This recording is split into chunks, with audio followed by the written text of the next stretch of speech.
আসসালামু আলাইকুম ভিউয়ার্স, আজকে আমরা আপনাদেরকে যে ডিশটি তৈরি করে দেখাবো তা আপনারা দেখতে পাচ্ছেন ভুনা ডাল। ভুনা ডাল কীভাবে তৈরি করতে হয় এবং ভুনা ডাল তৈরি করতে কী কী উপকরণ লাগে চলুন আমরা দেখি। আসসালামু আলাইকুম ভিউয়ার্স, আজকে আমি আপনাদেরকে যে ডিশটি তৈরি করে দেখাবো তা হচ্ছে ভুনা ডাল। ভুনা ডাল তৈরি করতে আমাদের যা যা লাগছে চলুন দেখে নিই। ভুনা ডালের জন্য আমাদের 1.5 কাপ ডাল, আমরা মসুরের ডাল নিয়ে নিয়েছি।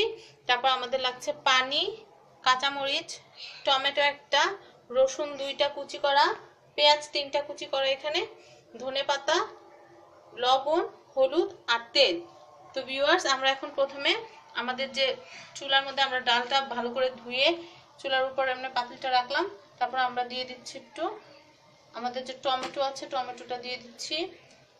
তারপর আমরা আমাদের পেঁয়াজটা দিয়ে দিচ্ছি। যেহেতু এটা ভুনা ডাল তাই আমরা সবগুলো উপকরণ দিয়ে দিচ্ছি। তারপরে আমাদের যে রসুনটা দিয়ে দিচ্ছি। তারপর ভিউয়ার্স, আমাদের কাঁচামরিচ, আমাদের 3টা কাঁচামরিচ নিয়ে নিয়েছি আমরা।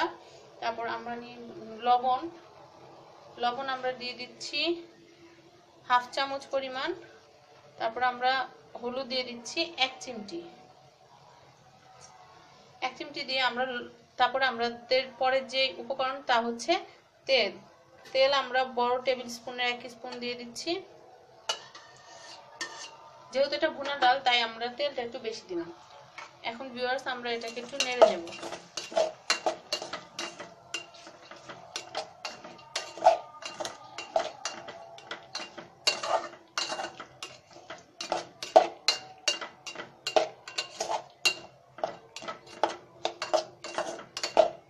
আমরা ধনেপাতাটা আমাদের যখন রান্নার মাঝামাঝি সময় হয়ে আসবে তখন আমরা দিয়ে নেব। আমরা জালটা একটু বাড়িয়ে দেব।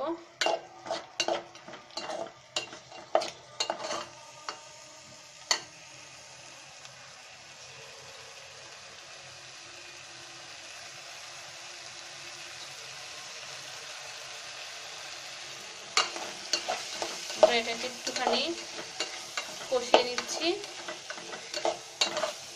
আমরা এখনই যা মানে নাড়িয়ে নেড়ে নেব। এরপর আমাদের যখন ডালটা আমরা পানি দিয়ে দেবো তখন আমরা নাড়বো না। ভিউয়ার্স, অনেক সুন্দর গ্রান বের হয়েছে।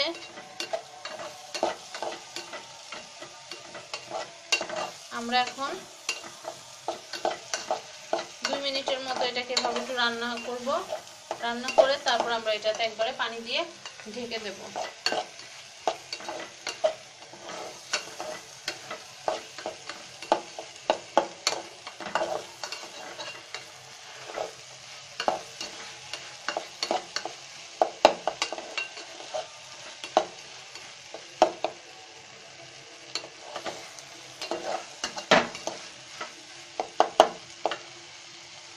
আমরা নেড়ে নিলাম। এখন আমরা সামান্য একটু ধনেপাতা দিচ্ছি ঘ্রাণের জন্য, আর পরে ডেকোরেশনের জন্য যেটা পরে আমরা একটু দিয়ে নেব।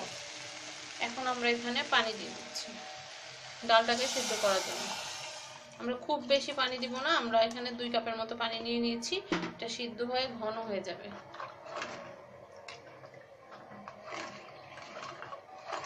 এখনই একটু ডালটা শক্ত থাকতে আমরা একবারে নেড়ে নিচ্ছি, কারণ ডালটা নরম হয়ে গেলে যদি আমরা এটা নেড়ে দিই তাহলে এই ডালটা আস্তে আস্তে যে একটা ভাব, ওই ভাবটা চলে যাবে, একদম পুরা গলে যাবে, ওটা ভালো লাগবে না। এর জন্য আমরা এখনই জানারা নেড়ে নিচ্ছি।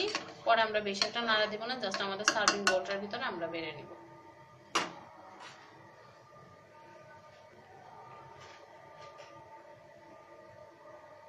ডালটা রান্না হওয়ার জন্য আমরা 5 থেকে 7 মিনিট অপেক্ষা করি, কারণ এটা আমরা যেহেতু 5 মিনিটের মতো এটা রান্না করে নিয়েছি তাই এটা বেশিক্ষণ সময় নেবে না। বলক আসলেই ডালটা সিদ্ধ হয়ে যাবে, আমাদের পেঁয়াজ তারপর রসুন এগুলো সুন্দর মতো রান্না হয়ে যাবে।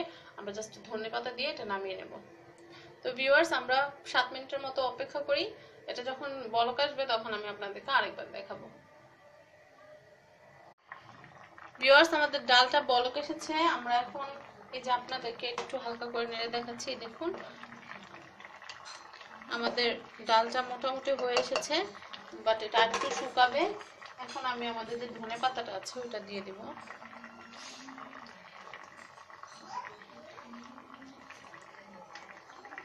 ধনেপাতাটা দিয়ে দিচ্ছি। হালকা একটু টেস্টিং সল্ট দিলাম আমি, আপনারা চাইলে দিতে পারেন নাও দিতে পারেন, এটা আপনাদের ব্যাপার।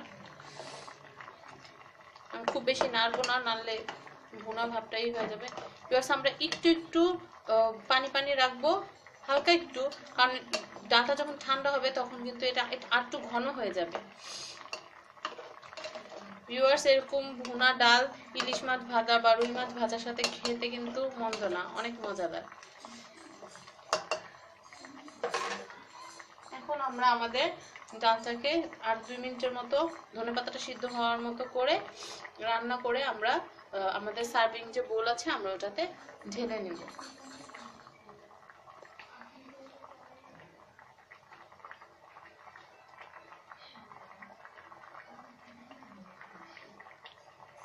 ভিউয়ার্স আমরা 2 মিনিট ওয়েট করি, তারপর আমরা সার্ভিং ডিশে নামিয়ে আপনাদেরকে দেখাচ্ছি। আমরা এখন আমাদের ডালটা ঢেলে নেব।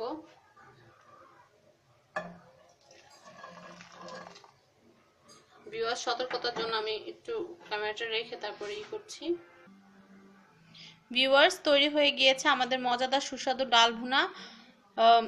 আশা করি আমার রেসিপিটা আপনাদের ভালো লেগেছে, আমার কুকিং প্রসেসটা আপনাদের ভালো লেগেছে।